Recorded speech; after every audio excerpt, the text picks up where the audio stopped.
Ladies and gentlemen, it's a real honour to be speaking to you, and thank you very much indeed for coming and spending your time here. Our cause is certainly made stronger by your presence and your support. Before I say anything, I want to say shalom, guten tag, bonjour, and that's the end of my European languages. I can say hello as well, but that's about it. I want to also thank Hillel and his fantastic organisation, UN Watch, which has done so many brilliant things against this mob in here behind me over so many years.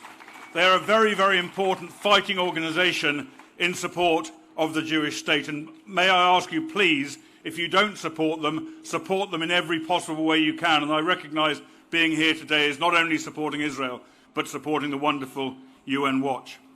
Ladies and gentlemen, I was on the border with Gaza a couple of days ago, and I've been there many times since this violence began about a year ago. I've seen exactly what happens. I've not been sitting with the press. The IDF have allowed me to go right to the very front lines with the snipers, with the observers, and with the commanders, so I can see for myself precisely what is happening and not have to listen to this nonsense and believe it, and I don't anyway. But so I've got first-hand knowledge of what Hamas have done and first-hand knowledge of what the IDF has done, and I'm going to tell you about that now. I came here to your wonderful city of Geneva in December, and I spoke then, I gave evidence to your less than wonderful Human Rights Commission of Inquiry just inside that building there for several hours. I told them from my own professional experience what was the reality of what happened on the border.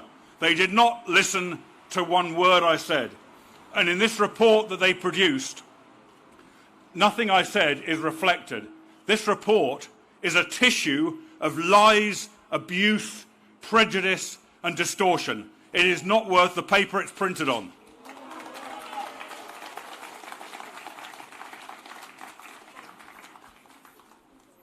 I told them that Hamas's objective was to do what it's done with rockets and with attack tunnels burying underneath the borders of Israel to attack, to slaughter and to kidnap Israeli civilians in the communities near the border. That was what Hamas's objective was, to persuade the IDF to counter the attacks and kill their own civilian population. Hamas is the only army in history, if you could call it an army, which has deliberately tried to entice its enemies to kill its own people. Can you believe that? That's what Hamas does. It's what Hamas tries to do in everything it does. It's what Hamas tried to do by these violent demonstrations on the border. They had no idea that they would actually break through the border and carry out successful attacks against Israel. They wanted to, but they didn't expect to. What they wanted was Israeli defensive action that they saw, so that people like this in the building behind me could condemn Israel for war crimes, for crimes against humanity, and for unnecessarily killing innocent civilians. That is their plan. That's their objective. And of course, many, many people, including media, human rights organisations, NGOs, universities, politicians, they all play straight into the hands of Hamas. The IDF. I worked very closely with the IDF for many years. They are one of the finest armies in the world. I say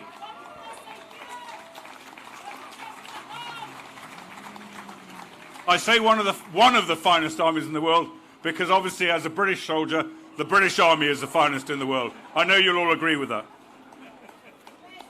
They are phenomenally professional people. They work incredibly hard, and in trying to save the lives of innocent civilians on the enemy side in Gaza, they put themselves at risk, they are in danger, and they sometimes pay the supreme sacrifice. And they're sometimes very seriously wounded. I was there on the border recently with some of the incidents and watching and talking to young Israeli soldiers, 19 years of age, 18 years of age, day in, day out, putting their lives on the line to come back and watch on television the kind of filth that's poured out against them by the international media. It's shocking. And when you see and when you hear about people like Staff Sergeant Gal Kaidan, who was stabbed to death in Israel only yesterday. When you see that, and when you see Rabbi Ettinger killed and another soldier shot now in critical condition, you can appreciate the danger these men are on day in and day out in the West Bank, or I get into trouble for saying the West Bank, so I mean Judea and Samaria, and in the Gaza border. And we can only, I think, honour and appreciate and respect the sacrifices they make for the state of Israel, and not just for the state of Israel, but for the whole world, because they are at the front line of all of our fights against international jihad.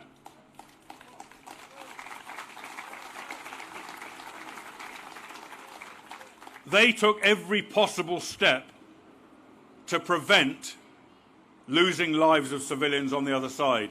Every single thing you could do. I've served in this situation. I've commanded British troops facing rioting crowds with terrorists in among them armed with bombs and guns, trying to kill my troops. I've been in that situation. And I've thought to myself, amidst all the criticism, what could the IDF do more that it didn't do? How could the IDF prevent the loss of life in Gaza while still protecting their own civilian population? And I can't think of anything. I served in this kind of situation for 30 years. 30 years. I can't think of anything. But the geniuses inside this building, they say Israel should have done it differently. But none of them can tell you how Israel could have done it differently. Nobody can tell you how Israel could have done it differently. If Israel had done it differently, the border would have been breached, thousands of people would have poured through, they would have aimed straight for the Israeli communities just on the other side of the border, with the intention of cutting them to pieces, shooting them and kidnapping. And would the IDF have allowed that? No. So what would the IDF have had to do? It would have had to kill many, many more of them than it ended up killing in the process of defending the border. Because if you've got thousands of civilians breaking through and terrorists among them, you simply can't let them get into those communities. And there's no other way of stopping them except by shooting them. So really, they acted in a very restrained way. They put their own lives on the line. The IDF don't deserve the vilification they get in here. They deserve the Nobel Peace Prize.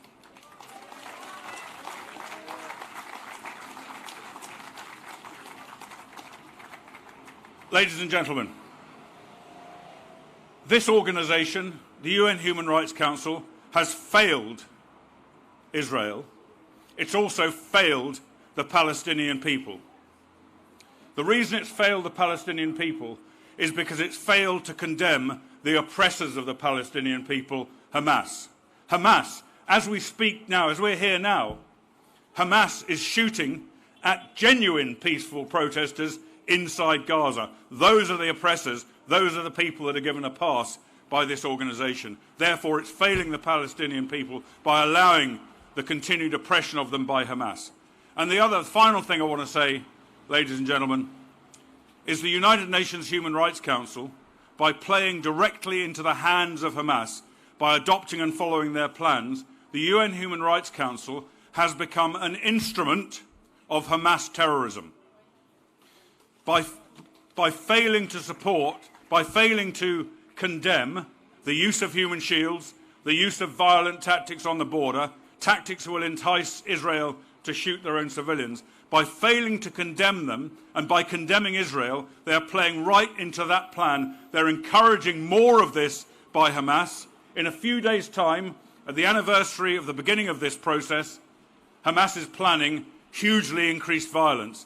That is being encouraged and facilitated by this lot in here. They are our enemies. They are friends of Hamas. They are instruments of terrorism. Thank you, ladies and gentlemen.